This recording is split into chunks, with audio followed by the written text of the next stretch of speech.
ซีอีกแล้ววันนี้เขาจะมาเกลือมอนมือที่19แล้วก็บังมอนอันสุกเพราะว่าเขาจะใส่น้ำอย่าง เห็นเราก็เห็นคนที่เรื่องแล้ว เห็นของสีเหลืองน่ะลูกของสีเหลืองแปลว่าหยังลูก อันนี้นะ สุกแล้ว สุกเข้าหังเลยน่ะ แม่ ใจใส่มือไว้แม่ลูกเอาโดยเอาย่องไว้หั่นลูกเอาไปใส่หยังอันนี้เขาเอิ้นมาหยังลูก เออ เอิ้นมาหยังเอิ้นมาจอเด้อลูกเด้อโดยคำคุณเก็บแม่ลูกเอาตัวสีเหลืองเด้อลูกเด้อ เดี๋ยวเนี่ยอยู่นี่ โดยไอ้จับเอาแม่ลูก เอาจับเอา จับขึ้นมาเลยลูก ตรงยานจับเอาเลย โดย ตรงบีบแห้งๆเลย จับค่อยๆโดยเอามาใส่จอนี่ลูกอันนี้เอิ้นมาจอเด้อโดยเตรียมเข้าหังเนาะ เอาปี๊บหรือปี๊บแข็งมันจะบ่ดูตูมดิ โดยบิ๊บแห้งแล้วมันตุ่มลูกเบิ่งดูมันมีบ่ลูกก่อนจิเกลือเขาเบิ่งกวดเบิ่งมอนเขาก่อนเนาะ คนกระไรเลย โดยปืดเบิ่งมาเนี่ยมันมีจิสุกบ่นี่ เรื่องอ่าง บ่แม่นนี่สุกแบบนี้เนี่ยเรื่องไส้อองตองเอามือออกก่อนลูกนี่แบะใส่นี่แบะนี่เรื่องไส้อองตองแบบนี้เด้อนี่ โอ้ย เป็นจิสุกแล้วเด้อซอเบิ่งดูคำคูณเห็นบ่เรื่องไส้อองตองมีบ่ เมื่อกี้เคยเห็นนะมันก็เดินเรื่องคนอัน มีเรื่องแบบนี้เอาอยู่ป่ะ โดยบ่เอาเชื่อลูกต้องให้เรื่องไส้ๆเด้อลูกเด้อ เอากิน มัน ก็ ก็ใส่ ได้ แบบนี้ป่ะ โดยแล้วยังบ่ทันเรื่องดีเถื่อลูก เอานี่แล้วแกเบิ่ง เพราะว่ามอนมันสุกบ่พร้อมกันก็ลูกมันสุกบ่พร้อมกันเฮาก็ใจเบิ่ง ที่มั เนาะ นมีล่า นี่เห็นแล้วนี่มันรักเห็ดหั่งอยู่นี่นี่จับขึ้นมา เฮ้ยคนที่เรื่อง ขึ้น นี่ มา โดยวันนั้นบ่เรื่องเธอติลูก บนเรื่อง มันบ่ใส่เธอลูก มันบ่ได้ เอา ใส่ คนนี้จะมันคือนี่ ไม่คำคุณต้องใส่แบบนี้โอเค โดยนี่ตัวนี้นี่ตัวนี้นี่สุกแล้วลูกจับไปคำคุณจับไว้ จับ ลูกจับ จับ เอามาใส่จอลูก ใส่จ้ะ เออใส่ให้เราเห็ดหั่งอยู่หั่น มันนึงเลย มันขี้ มื้อนึงเราเกลือเข้าลูกมื้อนึงเราเกลือเข้า มันเลย เฮาซอกก่อนเพราะว่าเฮาย่านมันสุกอยู่นี่มันจะเป็นอันนาเป็นหั่งบ่งามเป็นหั่งแฟบบ่เป็นหั่งมนงามเนาะ คนนั้นยะเรื่องที่เรื่องนี่ ใช่สิเรื่องใช่ นี่ บ่แม่นลูกอันนั้นบ่แม่นเรื่องนั้นเป็นเรื่องมันจิตายลูกบ่แม่นเรื่องสุกต้องใส่อองต้องเด้อลูกเด้อเบิ่งดูมีแล้วบ่ บัดนี้บ่มีแล้วเกลือมอสบัดนี้น่ะนี่สิค่ะน้องเกลือแม่ เรื่อง เด้ให้น่ะเด้เรื่องแบบนี้เด้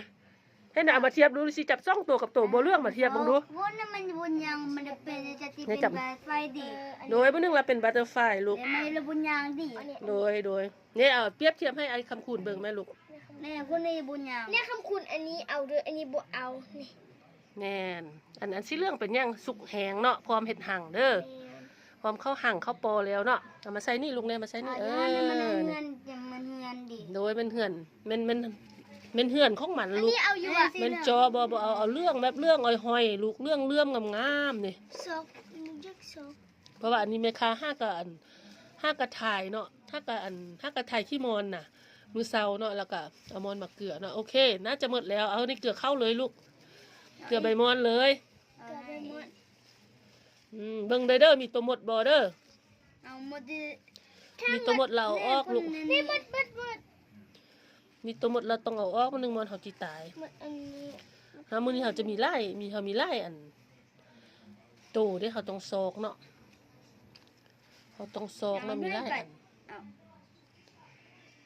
ถ้ามีหมดบ่เอาเด้อคำคุณหมดจะกินมอนเด้อ เอามัวยันคุณเอ็นเจ็ดดิ โดย อันนี้เอาอยู่อ่ะอะแม่ โดย ไม่มีเอา โดยเอาได้เกลือลูกเกลือลูก ได้หมอนใหญ่แล้วหมดได้หมอนใหญ่หมด โดย ให้มันไง มือเฮาเลี้ยงมานี้19มือแล้วเนาะ19มือแล้วเริ่มเข้าหั่งแล้วเนาะลูกเนาะ แม่ เริ่มเข้าหั่งแล้วเด้อเด้สุกเรื่องอ้อยๆเห็นบ่ทุกคนสุกเรื่องอ้อยๆนี่เห็นบ่นี่ซูมให้เบิ่งไหมคะซูมให้เบิ่งเห็นบ่ทุกคนเห็นบ่กำลังเข้าหั่งนี่เป็นเข้าหั่งเนาะนี่เห็นบ่ไข่น้ำลายออกมาดินดอกแดกเคยเห็น ใช่ บ่ทุ อะ กคน แม่ นี่อยู่นี่เห็นน่ะดอกแดกนี่นะนี่อยู่ในกรงแกะนี่นะเห็นน่ะ เนี่ย เห็นบ่ทุกคนเห็นบ่นี่ นี่อยู่นี่ โดยนี่ ข้าว เอาปะ ดอกแดกอยู่ไหนฮันเนาะกำลังเข้าหั่งแล้วเนาะตัวนี้มันเข้ามือเสาโอเคใส่ใบมอนลูกนี่ตัวนี้กำลังจีเหี่ยวนี่ให้น่ะเหี่ยวแบบนี้เราเบื้องหนึ่งเรานำเหี่ยวซีดออกเรามันจีสุกแล้วเด้อทุกคนเด้อสังเกตง่ายๆเนาะ วันนี้ อันนี้มันคือแบบบงแต่บูแมน โดยคือแบบวงแต่บ่แม่นฮิปใส่ลูกฮิปใส่ลูกโอเคเนาะ บงกัดนะฮะ โดยบ่เป็นหยังลูก ถ้าบงกัดเอาเลยถ้ามีหมดตอมมื้อนี้เอามาลง บกัดเป็นหัวใจ โดยเอามาลงอยู่ลุ่มเนาะเพราะว่าแม่ค้าขยายดงเนาะแล้วมันบ่มีบอลอยู่ก็เลยว่าเอาลงมาเกลือเธอหน่อยเด้อโอ้ยเบิ่งมอนสุกบ่แม่นนี่เห็นบ่มอนเหี่ยวเห็นบ่ทุกคน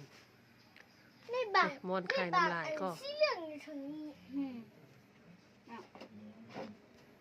บางอันเหลือง ยังมีอีกอันนี้ดู คำคุณบ่เฮ็ดลงมาจิค่อมคำคุณโนเฮ็ดตัวนี้แล้วก่อนเราซกจะเอาให้เจ้าอันน่ะเจ้าตัวอื่นมาให้เลือก เอามันบ่ให้ตกติ โดยอย่ามันตกลูก ถ้าตกตาย มืออื่นเราจะมาทายความคืบหน้าให้เบิ่งเด้อเพราะว่ามันจะสุกบ่พร้อมกันเนาะเนื่องจากว่าแม่ค้าอันน่ะเลี้ยงรวมหั่นน่ะบ่ได้ขัดไข่เนาะโอเคเอาเซตกู๊ดบายก่อนลูกเซตกู๊ดบายก่อนแล้วเฮาจึงไปเฮ็ดตัวนั้นไปยืนอยู่พุ่นลูกไปยืนอยู่พุ่นเซตกู๊ดบายกับคำคุณเด้อบ ายบาย มื้ออื่นเด้เจอกันอีกวันที่เท่าใดมอน ที่ 19แล้วเป็นยัง